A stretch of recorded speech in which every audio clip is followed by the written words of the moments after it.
नमस्कार दर्शक बंधु पुणी थे आपण मानक आमर चैनल उत्कल न्यूज रे स्वागत। दर्शक बंधु एबे राज्यर समस्त प्राथमिक शिक्षक शिक्षयित्री मानक पई आसिला एक बड़ अपडेट। प्राथमिक शिक्षक शिक्षयित्री मानकर दाबी हेबाकु जाउची पूरण।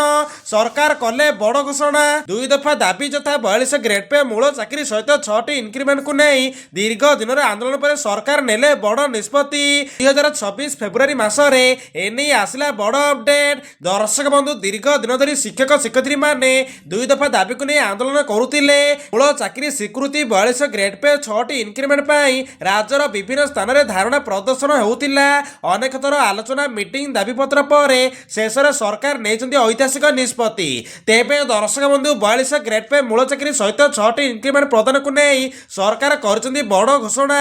दर्शक बंधु सरकारी सूत्रु मिलता सूचना अनुसार योग्य शिक्षक शिक्षयित्री मानक 42 टंका ग्रेड पे मूल चाकरी स्थायीकरण या सहित 6टी इनक्रिमेंट प्रदान या सहित दीर्घ वर्षर अनिश्चितता शेष होगाकू जाउची। तेबे दर्शक बंधु एथि समस्त गोटे प्रश्न जे केबे ठारू यह लागू हेबो एने सरकार पक्षरु कहा जायछि जे 2026 फेब्रुआरी मास मध्य धीरे धीरे समस्त प्रक्रिया आरंभ हेबो एवं निर्धारित तारीख 42 टंका ग्रेड पे सहित 6टी इनक्रिमेंट लागू करा जिवो। तेबे दर्शक बंधु एही निष्पत्ति रे लक्षाधिक परिवार आर्थिक भाव उपकृत हेबो बोली सरकार कहते।